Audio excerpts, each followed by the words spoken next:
Horror has consistently proven itself to be among the safest, most commercially reliable of all genres, because as other trends come and go, people always want to get scared to death in a safe space. But even with horror fans being such passionate cheerleaders, no matter the budget level, it's simple economics that not all movies can be hits, and it's especially crushing when a really solid horror flick fails to connect with audiences on the big screen. There are so many factors beyond a film's quality that determine its box office performance, and that's certainly true of these films, which were undone by misjudged marketing campaigns, distributors without the funds to sufficiently sell the movie, or bold creative gambles which simply failed to hook the masses. Whatever the reason, it's a damn shame that these bold and entertaining recent horror movies tanked at the box office, after which we can only hope they get a more fruitful second life on streaming. I'm Sean Ferrick for What Culture Horror, and here are recent horror movies that didn't deserve to bomb. Megan 2.0. Considering that 2022's killer bot movie Megan was a surprise hit, grossing a superb $181.8 million from a mere $12 million budget, it just didn't seem possible that the quickly greenlit sequel could fail. But on double the budget of its predecessor, Megan 2.0 topped out at a disastrous $39.1 million worldwide, barely 20% of the first film's haul, indicating a near total rejection from those who paid to see the original. This was largely attributed to director Gerard Johnstone's decision to shift the sequel away from campy horror into sci-fi action comedy territory, while severely tamping down the horror elements that made the first film a viral hit. Audiences opted not to follow Johnstone down this rabbit hole, with producer Jason Blum later admitting the filmmaking team classically overthought how powerful people's engagement was with the Megan character. Megan 2.0 certainly isn't for everyone, but it's at least a bold, ambitious swing of a sequel that doesn't simply repeat the same movie all over again. But in doing so, it also alienated most people who dug the original, in turn ensuring that Megan 3.0 is incredibly unlikely at this point.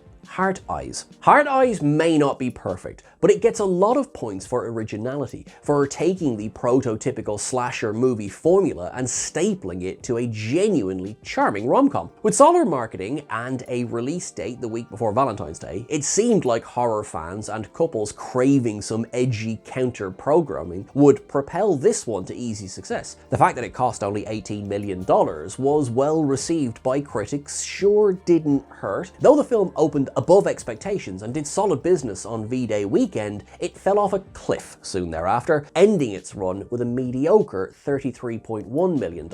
Not quite double its cost, which is typically the break-even point for a lower budget movie like this. The big problem here is that, for whatever reason, Heart Eyes just didn't connect internationally, with more than 90% of its box office coming from North America alone. At least it most likely performed well on streaming, even if that might not be enough for a sequel to get the go-ahead. Ash. Last year, The Substance proved that body horror can also make big bank at the box office, and while nobody expected Flying Lotus's new sci-fi horror film Ash to do nearly as well, one still hoped that the well-received genre offering might prove itself a minor hit. Despite some flashy, eye-popping trailers and the appealing presence of Isa Gonzalez and Aaron Paul, Ash made just $1.1 million globally, and while the movie's budget hasn't ever been announced, its trippy visual splendor suggests it cost much more than that figure. While in narrative terms, Ash isn't really doing anything new, it's one hell of a vibes movie, with every frame being soaked in pure, uneasy atmosphere, alongside solid performances from Gonzalez and Paul. That is to say, this was absolutely made to be seen and heard on the big screen, and yet so few people actually experienced it that way. One can only hope that Ash gets rediscovered on streaming and wins itself cult curio status, rather than vanishing quietly into content abyss. Strange Darling. On paper, it really seemed like J.T. Muller's horror thriller Strange Darling had everything it needed to be a decent success. With a low budget estimated to be between $4 to $10 million, rave reviews from the festival circuit, and strong word of mouth among genre enthusiasts, the potential for a breakout seemed considerable. But Molnar's film never really found its footing, concluding its run with just $4.8 million, which, even with a modest rollout to 1,135 25 theaters in North America is incredibly disappointing. The result was dispiriting enough that distributor Magenta Light Productions ended up suing its marketing partner on the film, Spellbinder, for fraud and breach of contract, claiming that they didn't deliver their promised marketing spend and even used bots to inflate the success of their work promoting the movie. Either way, Strange Darling is frustrating proof that a film can be extremely well received, get strong buzz leading up to release, and still fail at the box office. At least it feels like a picture destined to be discovered by many on streaming, which should help it recoup more of its budget over time. Borderline. Despite Samara Weaving being one of the most recognizable scream queens working today, her new blackly comedic horror thriller Borderline absolutely sank like a stone commercially. The film, which stars Weaving as a pop star who is terrorized by an obsessive delusional fan, played quite brilliantly by Ray Nicholson, son of Jack, received broadly positive reviews, yet was dumped in just 25 North American cinemas at the start of March, while releasing on streaming on the very same day. With distributor Magnet releasing, giving this movie little chance theatrically, it's little surprise that it grossed just $13,847 domestically, while faring better internationally with a still atrocious $270,857 for a grand total of less than $300,000. Even factoring in streaming revenues, it's tough to picture this one making a profit on its estimated $5 million budget, a calamitous outcome for the film starring one of horror's more recognizable rising performers right now, with an amusingly unhinged premise to boot.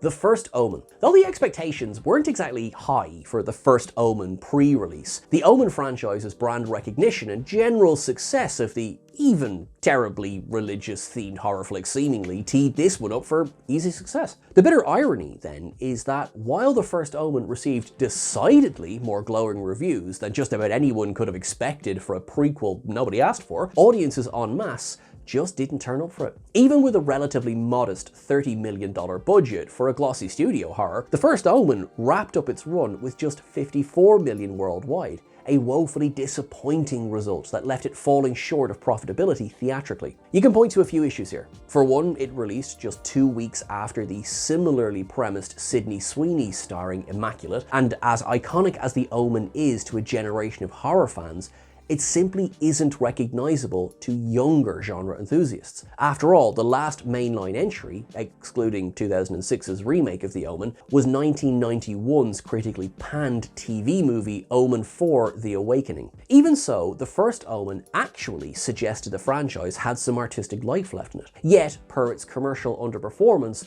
a follow-up seems improbable. Y2K. Kyle Mooney's Y2K wasn't a great movie by any means, but it was an entertainingly ridiculous sci-fi comedy horror that offered up some fun kills while mining our collective nostalgia for the early 2000s. Despite an inspired premise centered around turn-of-the-millennium alarmism and distribution courtesy of A24, Y2K grossed a brutal $4.5 million against its $15 million price tag. It's a rough performance any way you slice it, especially as A24 released Y2K in more than 2,000 North American cinemas, where it made over 99% of its money, while largely being sent out to die, if even released at all, internationally. Again, hardly a brilliant movie that fully capitalized on its potential, but Y2K did deliver some goofy laughs, crazy deaths, and an all-timer cameo from Limp Bizkit frontman Fred Durst, none of which was apparently enough to lure nostalgic millennials out of their homes. Then again, that a film this bonkers even exists at all is probably something to be grateful for. Azrael. Just like Borderline, Azrael is a film that many expected to benefit from starring genre darling Samara Weaving, and the film's novel dialogue-free premise certainly didn't hurt either. Given that A Quiet Place proved how successful features with little dialogue can be, it seemed conceivable that this intensely moody post-apocalyptic cult horror would deliver a solid return. But distributor IFC Films ultimately didn't give Azrael much of a chance at all, as in addition to dropping dropping it in just 800 North American cinemas, they barely marketed the movie at all, enough that audiences just didn't know about it. As a result, Azrael grossed just $611,000 worldwide, despite receiving positive reviews, with many vocal notices for Weaving's performance in particular. Even accepting that Azrael's release was a bit of a formality, considering it landed on Shudder a short while after, as is usual for films distributed by IFC, with a little more marketing juice, this one actually might have performed well theatrically. Money was definitely left on the table here. The Toxic Avenger. On the one hand, you can argue that it's basically a miracle that the recent reboot of Troma's trash classic The Toxic Avenger actually got a theatrical release at all, given that it spent almost 2 years festering in limbo seeking a distributor following its premiere at Fantastic Fest 2023. Despite reports that no studio in Hollywood wanted to touch the film, some even deeming it unreleasable, The Toxic Avenger was finally released back in August, with some help from Terrifier 3 distributor Cineverse. Yet even with the film getting a wide theatrical release and marketing focusing on the presence of star Peter Dinklage, the movie ended its run with just $3.3 million worldwide. Though its budget hasn't been publicized, there's no way that makes for a sound return on investment. Sure, The Toxic Avenger is an ultra niche property, when its peculiar mix of goofy and gory won't be for everyone. But even so, it's a damn shame that Cineverse couldn't repeat just a fraction of Terrifier 3's success here. Considering how much reverence this remake had for the original, it deserved to do so much better. Night of the Zoopocalypse. And we'll end this list on something totally different. An animated horror film from the mind of Hellraiser creator Clive Barker, of all people. Night of the Zoopocalypse definitely had the potential to be a bit of a crossover hit, operating as a gateway horror film for younger viewers, while also appealing to the sort of adults who paid to see Paranorman back in 2012. But distributor Viva Pictures barely marketed this one at all, enough that it only ended up grossing $5.6 million worldwide, despite scoring enthusiastically positive reviews from critics and releasing with little direct family-friendly competition. Much as you can argue that a zombie film for kids is inherently a tough sell, the easy consensus here is that the filmmaker threaded the tonal needle and delivered something worthwhile for audiences of all ages. But viewers can't really be expected to go see something if they're never made aware of its existence, as was clearly the case here.